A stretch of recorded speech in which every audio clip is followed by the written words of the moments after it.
महासमारोह आयोजित ହେଲା Delhi public school वार्षिक क्रीड़ा उत्सव।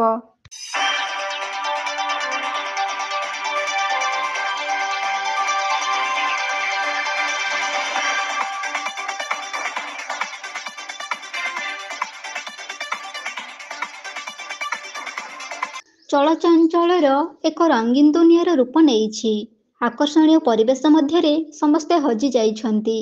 कला कौशलर क्रीड़ाप्रेमी निज निज जादूर कमाल देखाउछन्ति। ना एठी तैयारी होइछि व्यवसाय कलार रंगमंच, ना सृष्टि होइछि स्वर्गर पारिजात महल। किंतु रंगीन दुनियार रंगमंच ठारू कम नुह एही मनलोभा परिवेश। एहिठारे भरी रहिछि पारिजात फुलर महक। एहिठारे दोली खेलुछि अदिन फगुणर फुलर पसरा। मुकुतार बिंदु परी खेली जाइछि प्रत्येक हृदय सिंहरण। जो विराटकाय घास पड़िया छातीटी दिने प्रकृतिर रूपरे चाहि रहिथिला, सेही घास पड़िया आज तार रूप परिवर्तन कर देइछि। रंगर फगुण हलिरे रंगीन देखा जाउछि सेही पड़िया छाती।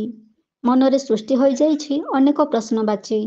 एही दृश्य हेउछि कोरापुट जिला दामनजोडीर नालको टाउनशिप स्थित दिल्ली पब्लिक स्कूल वार्षिक क्रीड़ा दिवसर एक मनचरा दृश्य।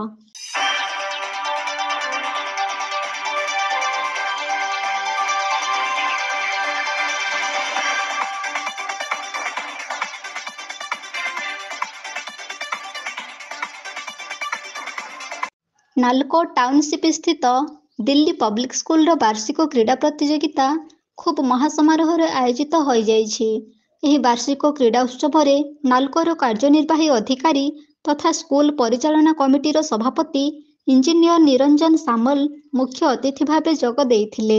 सम्माननीय अतिथि भावे नालको महाप्रबंधक चंद्रमोहन महंत, समूह महाप्रबंधक संजय गुप्ता जोग देइथिले। अतिथि माने क्रीड़ा मशाल रे अग्नि संयोग करने सहित स्कूल पताका उत्तोलन करी वार्षिक क्रीड़ा प्रतियोगिता कार्यक्रम को उद्घाटन करथिले।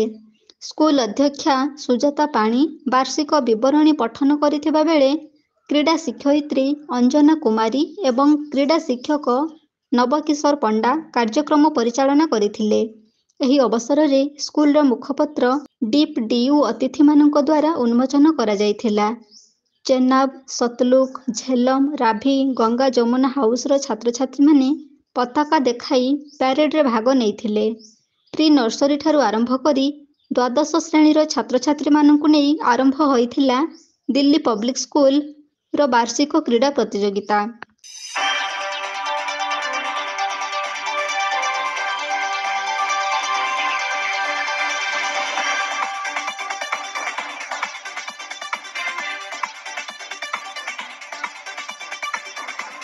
खूब आग्रह एवं उत्साहित मनरे प्रतियोगी माने देखाइथिले खेलर जादू।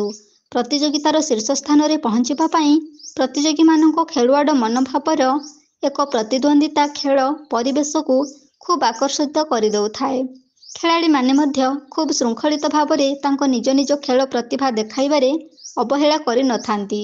महासमारोह रे एही दिल्ली पब्लिक स्कूल वार्षिक क्रीड़ा प्रतियोगिता भिन्न एवं नियारा ढंगरे अनुष्ठित होई जाइथिला।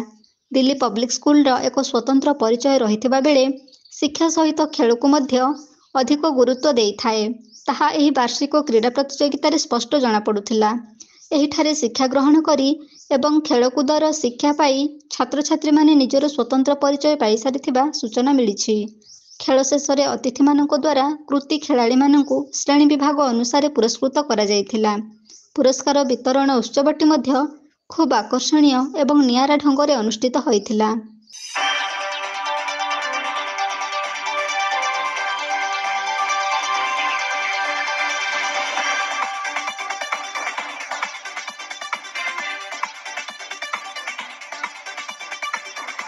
Bureau report AB news.